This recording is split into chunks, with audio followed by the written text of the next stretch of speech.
Hey there YouTube, my name is Alex, spelled like that, and today we're going to be looking at what effects I use on Trumpet.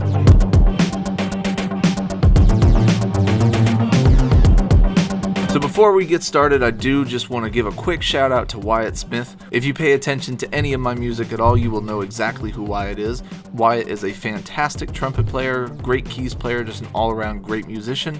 And he was kind enough to record a bunch of trumpet options for us to mess around with today, so let's jump on in and see what he gave us. But first, be sure to smash that like button, hit the subscribe button, and make sure your bell notifications are turned on so that way you get notified every single week when we come out with a video. Alright, now let's jump on in.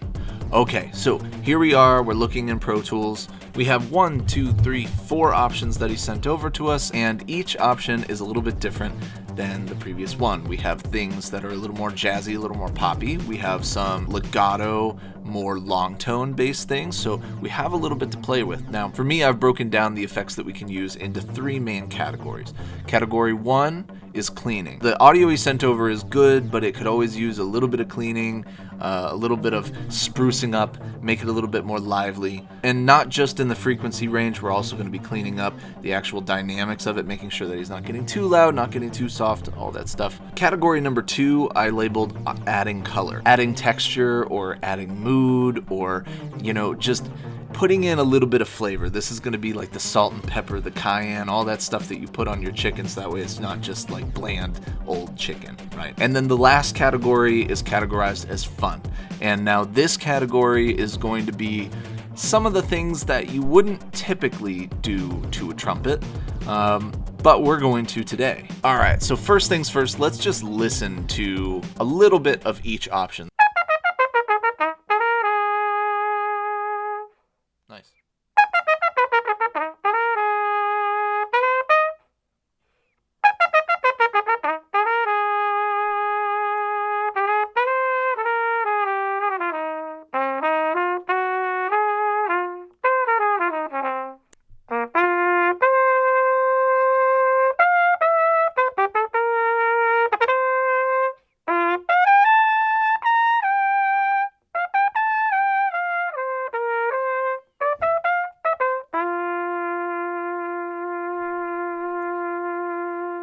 Nice. So, option 2 sounds a lot like, video game. I can't tell if it's like I recognize it, but I can't exactly tell where it's from. If you know where it's from, let me know in the comments below. Where is that tune from? Because I want to say it's like Pokemon or Zelda.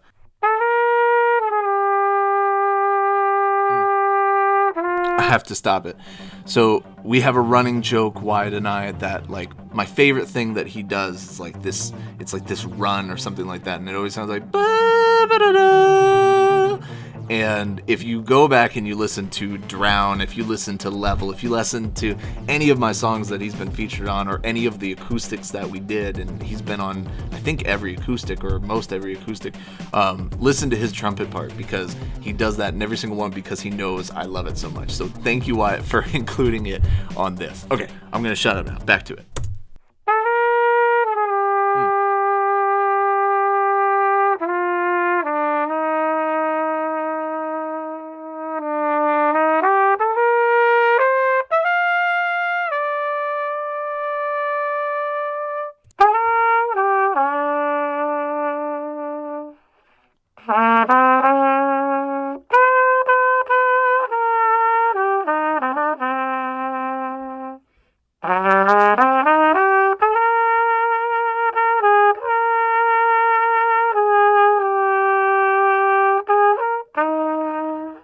Alright, so now let's jump in through the categories. So, I won't do it to all of it because your cleaning is going to be relatively the same, especially because we're dealing with the exact same elements.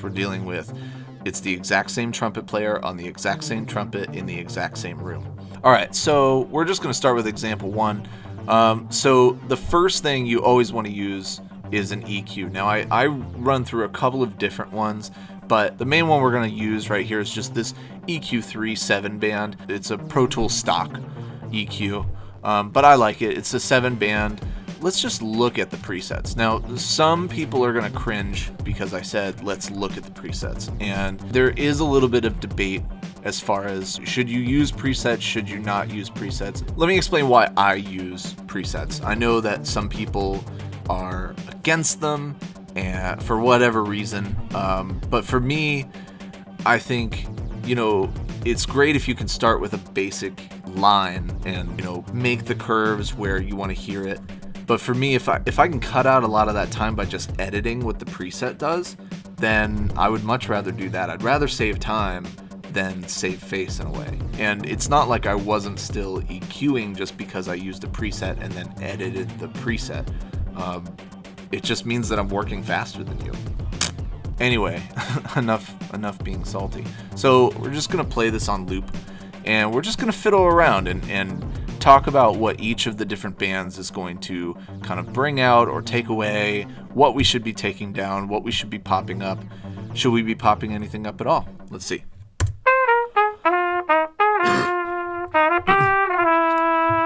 Okay, so the very first thing that I'm noticing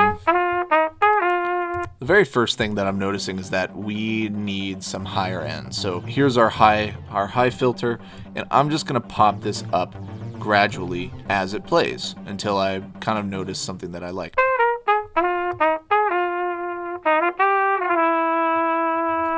So down here you get more of a muted trumpet kind of sound. So again, you know, cleaning can be helpful for you in this situation. If you really wanted a muted trumpet and somebody sent you a non-muted trumpet, okay, well, let's take some of the top end out.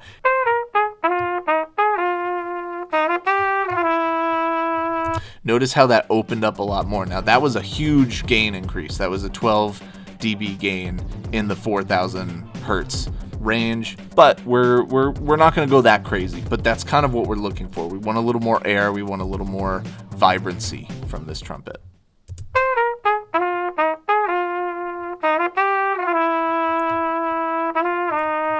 All right, so I gave it a 6 dB boost. Let's move on down to the high medium filter.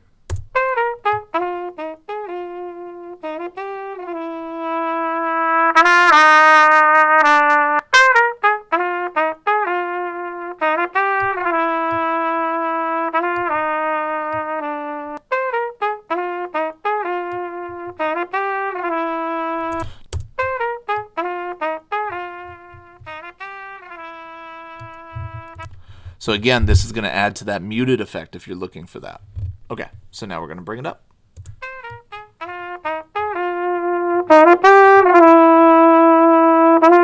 Now notice the higher we brought this up, the muddier it got. So generally, especially in this lower mid frequency, generally we're going to be doing more of a chiseling effect than we are going to be adding here.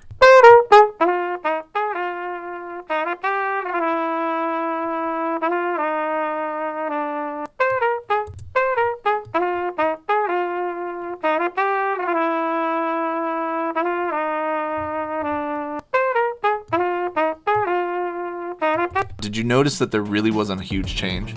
Make sure you're wearing your headphones if you're not. There was little to no change, and I've got subs on and everything. Why was there little to no change?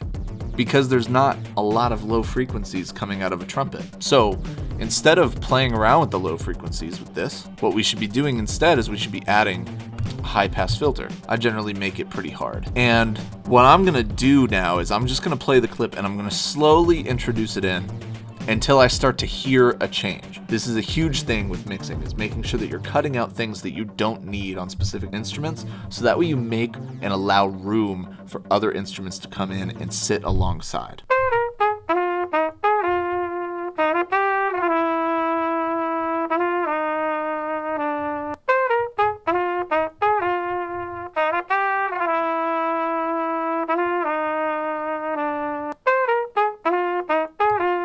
Okay. All right, so that's a pretty good EQ. I feel pretty good about it. Let's just copy and paste it. So if you're using Pro Tools, just hold down Option and then drag and drop. So we're just going to bring that down to each. All right, so there's our EQ. Now the next thing that we're going to be looking at are condensers. I have a bunch of different condensers on here. The CLA 76s are fantastic, but I'm gonna use my go-to ones for this. So I use the Pro compressor on almost everything. I absolutely love this one. And again, we're gonna start with a preset. I'm gonna choose lead vocal. It's not necessarily because This would be the lead. So we have a higher threshold, lower ratio, or a higher ratio, I mean. Our knee is up to 12 dB, which is pretty considerable. And we're only adding an extra 2 dB. That's what the makeup dial is. Depth is off. We've got kind of a somewhat quick attack, not a super quick attack, and a pretty in the middle to higher in the middle release. So let's just see how that sounds.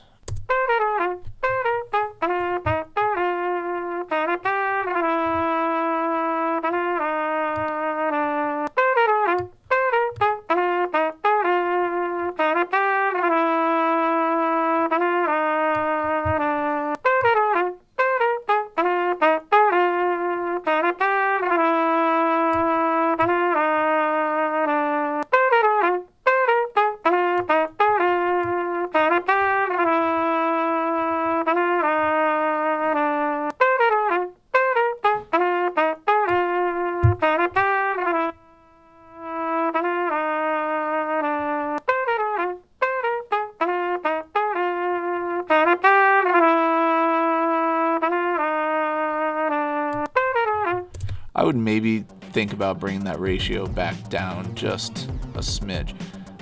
So for a more live cut, let's just try this 1-3-1 ratio.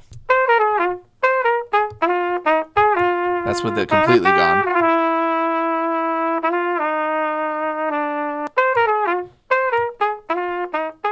Compared to what we had it at, which was about 8 something. Here we go. So whereas at the 4-6 range, right, we're cutting out a little bit more of those peaks. Not that he's peaking at all, I'm not saying that, but we're creating more roundness in the overall dynamic. Now, the last big thing that we can do, and generally this is the thing that I would do at the very beginning, but sometimes it's just not applicable, so that's why I left it for last, is what I call manual gating. So essentially what a gate is it's a literal gate. If you think about, there's a fence line, and there are people on one side of the fence that want to get to the other side of the fence, right? The gate is the gate that opens and closes. When it opens, we call that the attack. When it closes, we call that the release. A small attack means it's going to open really fast, and a slow release means it'll close really fast. If it's a longer attack or a bigger attack, then it's going to slowly open. Bigger, longer release, it's going to slowly close. So what you're trying to use a gate for essentially is to keep out all of the little tippy taps and little random sounds that you might hear in some audio or in the backgrounds, or every time I stop talking and I do that, I can use gating to basically get rid of that dynamic or lower. So manual gating is basically where you just go through and you would cut out what you don't need. So that's just dead space. We'll just cut it out. I'll move this back to, we can get really surgical with it and like zoom in and go, okay, well, let's see, he starts there. I'm going to separate, and now I'm going to delete that, and then I'm going to slide this back to the beginning. You can do that, or if you're in Pro Tools, there's a much faster way of doing it. So if you use the command U, you'll get this little strip silence. So you have the threshold, meaning anything that's lower than XYZ dB, so in this case it's -48, is going to get cut. If I bring the threshold down, you'll see that now it's anything less than -96. And you'll notice that as I'm doing it, these little boxes start showing up in the audio itself.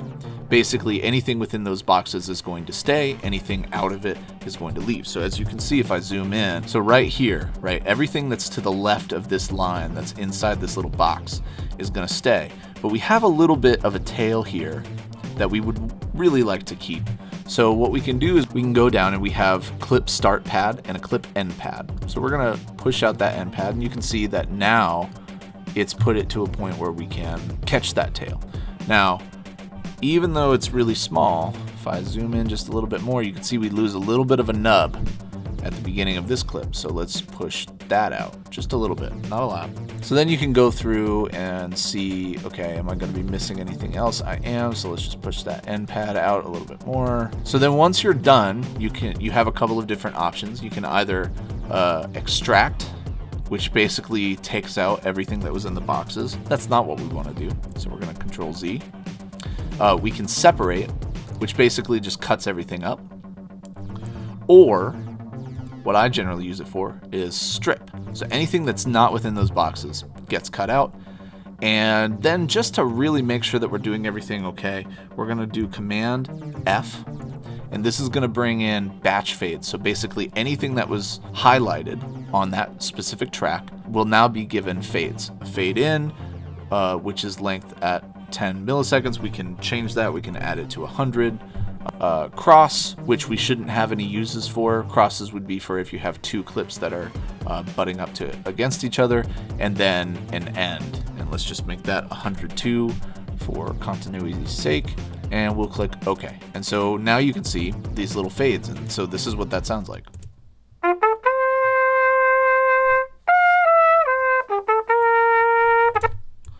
Nice. So we basically just cut out all of the dead space and any little pops and stuff that we don't need. All right, so now we're going to talk about adding color.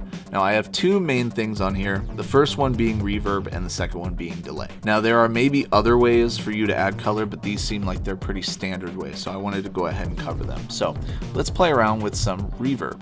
I really like Little Plate, but you can use any reverb you want. This is by Sound Toys. They make phenomenal plugins. So this is Little Plate, and you can hear right out the gate it's going to be a lot. Now maybe that's the sound you're going for, but it's not what we're going for here. So I'm just going to bring this mix down.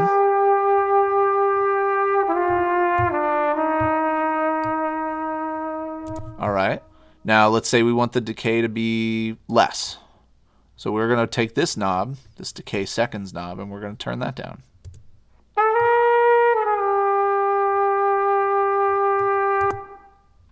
Did you hear how that ended so quickly? It still had a little bit of reverb on it, but not a ton. And now let's increase it.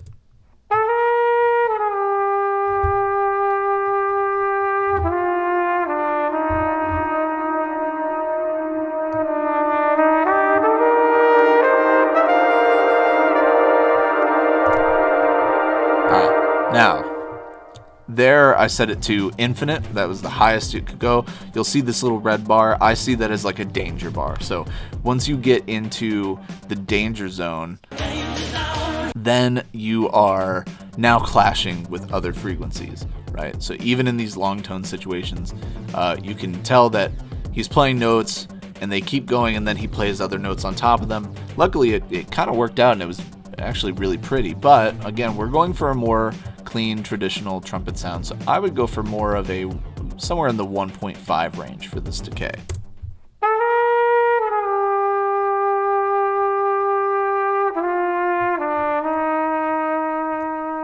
Now let's listen to it and then bypass it.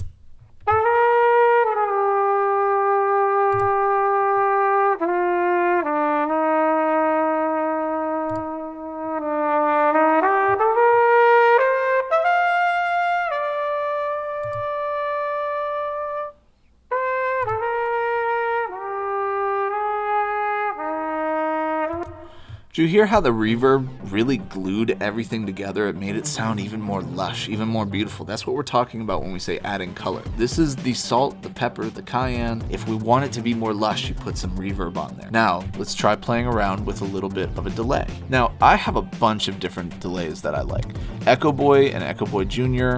by Sound Toys is really good. But I'm a huge fan of this tape echo. I'm not exactly sure who the manufacturer is, but I'll put it up on the screen right here. Boom. That's who makes this plugin. So you have a bunch of different parameters. Let's just go over them really quick. So the first parameter, this is your timing for your delay. So basically this is the amount of spread that your delay is going to be based on. So here it's set to 375 milliseconds.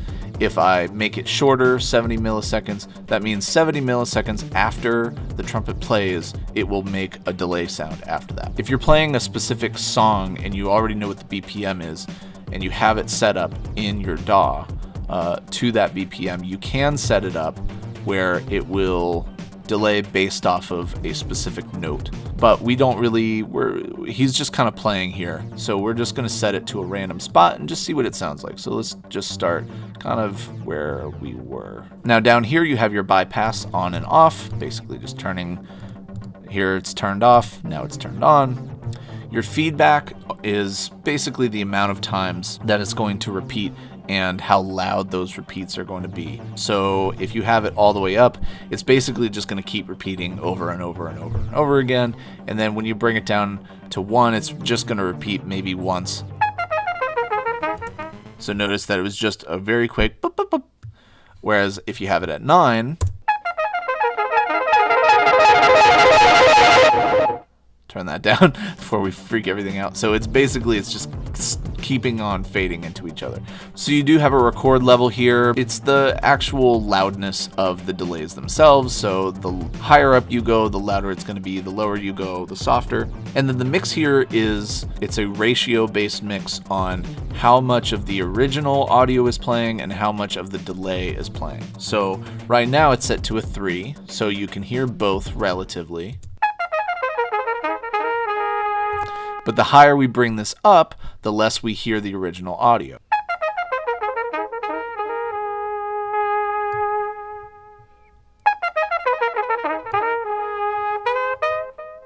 And then over here on the side, you have an expanded delay. You have a little bit of tape hiss. Let's just add that. Why not? You have a head tilt and a wow flutter. I really don't use those, so I can't tell you exactly what they do. I could play around with them now, but I never use them.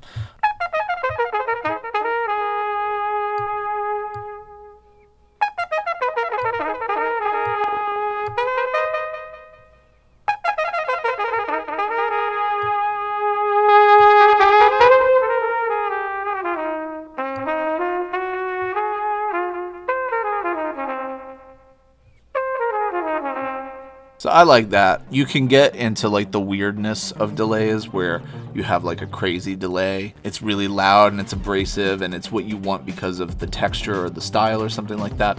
When I'm listening to this is very jazzy, very poppy. So I'm using the delay simply to add a little bit of extra length. Unlike reverb, like reverb is nice in the sense of trying to create a room around it. So imagine reverb as you're either playing in a small club, so the reverb would be how that trumpet sounds in the club as opposed to a cathedral, right? Now for our final category, we have the fun category. Now in a way, you could use the reverb and delay in the fun category like we talked about just a couple seconds ago, but we're looking at 3 very specific plugins. These plugins are not at all free, just fair warning. But this just is to give you an idea of things that you can do. Typically the 5 plugins that we talked about are the plugins that you're gonna see on a trumpet line, or really on most any instrument or vocal. But there are different things that you can do using stock plugins or purchase plugins to really mess with the actual sound. So that's what we're doing here, is we're going to be playing with the actual sound. We're not trying to add flavor to it. We're not trying to clean it up. If anything, we're trying to mess it up. So the first one that I'm going to use is called VocalSynth. And anyone who's listened to my music knows that I'm a huge fan of VocalSynth 2. VocalSynth 2 by Isotope. It's a vocal synthesizer. It's got a vocoder, a BioVox, CompuVox, TalkBox, and a PolyVox. And then it has a bunch of extra things on the bottom that you can add. It's got kind of an auto-tune feature. It's got a gate. We were just talking about that. Pan and width. I like to get full width on this thing, but for now we're just going to keep it to 0. This plugin is mainly used for turning your voice into a synthesizer sound or some sort of synth-like sound. It sounds a lot more like a vocoder than anything else, but depending on how well you mix it and stuff, you can make it sound like completely different. let's just give this a shot. We're just gonna hit play on it. I'll highlight it. It's a short clip. Click through the presets and see what it does.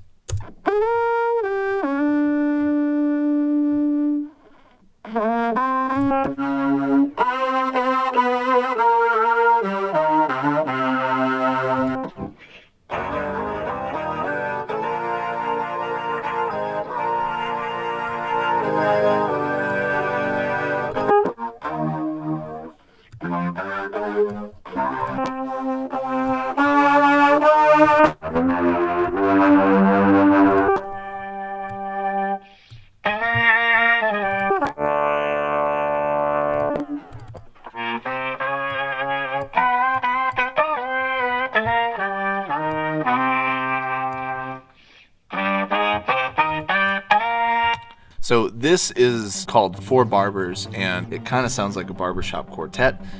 There are other things that we can add here. It's got a chorus effect. We can play around with that. We've got a delay. We've got a transform. Let's just play around with some of these things and see what we can do.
All right, so those are the different things you can do. You can see you can do a lot to really shape and bend this thing up.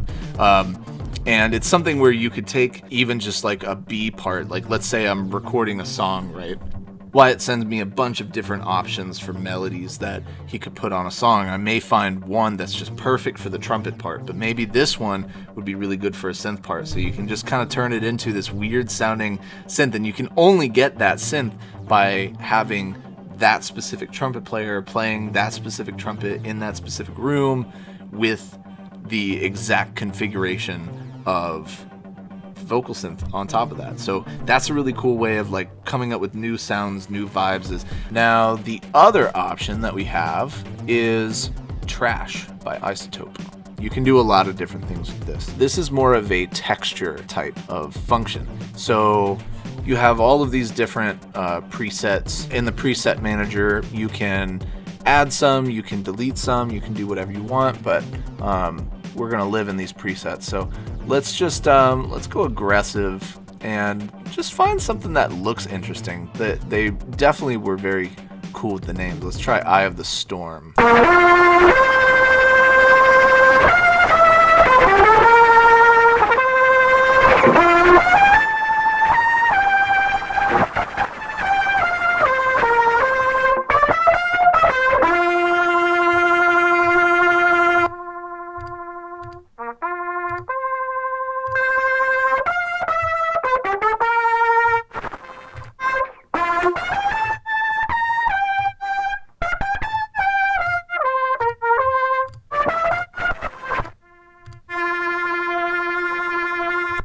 Now, you might be thinking, okay, why would I want to add so much distortion and gross sounding shit onto my trumpet?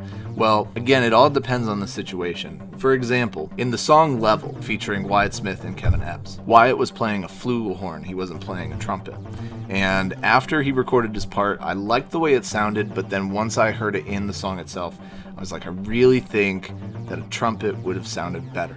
So I actually used this to add a little bit of grit to that flugelhorn, and once you add that grit to that horn, all of a sudden it starts to sound more like a trumpet. So basically with one plugin I turned it into a completely different instrument. But if you go back in, we're in aggressive. What if we go to subtle, add some sugar? What does that mean?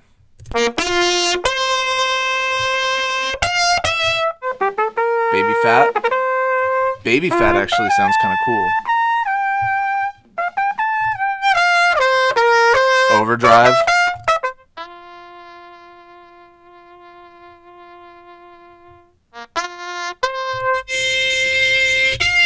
Ooh. But like you get some really cool textures, some really cool sounds out of that. So this is a big fan of mine. All right, now on to the final plugin that we're gonna be talking about for the fun category, the Bias FX amp. Now this is my personal favorite guitar and bass amp, but I also like putting vocals on it, sometimes putting some trumpet on there, saxophone, keys, putting random things in there and really messing around with the distortion and the overall amplified sounds. You can get some really, really cool combinations. So we're just gonna throw this on here and see what happens. So this is actually an upgraded version of it. I have the standard version, so I don't get everything, but I have a little bit. So I don't get any of the Jimi Hendrix stuff, but I have some of each of these individuals. So let's just play around a little bit. So all of these are guitar-based amps or classic amp sounds and combinations. We do have classic bass amp sounds and combinations as well. So let's just play around with things and see what we like. So we'll start in pop, and I'll just kind of click through the presets, see if we find something we like from there.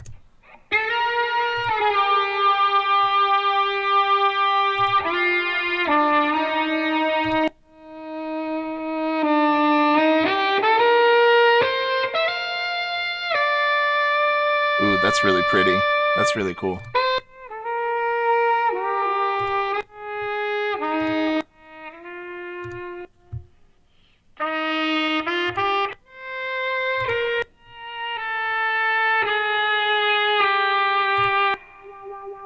Ooh.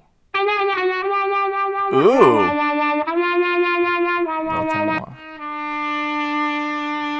Alright, what about some blues? Gotta go with 69. Funk you up. I got blues.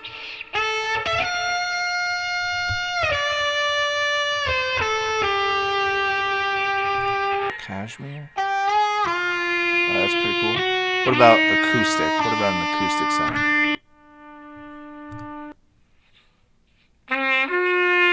Okay, so that's gonna be this. How about Insane Battleship?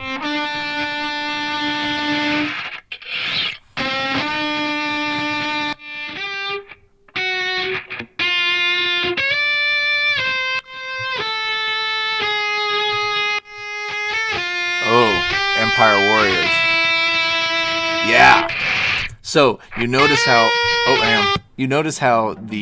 it all of a sudden sounds like a guitar, but those are the main effects that I would use on trumpet. Are there any that you think I should have included in this video? Leave a comment down below letting me know what those were, and maybe I'll do an update video adding those on there. Thanks for watching this video all the way through, and thanks again to Wyatt Smith for letting us have those sweet, sweet trumpet chops. Couldn't have done this video without you. Please go check out his socials. I'll leave them in the description below and give him some love. Also be sure to spam the comments below screaming Wyatt Smith in all caps, because maybe, just maybe, we can get him on another track if you do that. Anyway, be sure to hit the like button, the subscribe button, leave us a comment, make sure your bell notifications are on so that way you get notified every single week when we come out with a new video. And I hope you all have a wonderful day and a wonderful week. I'll see you next week. See ya.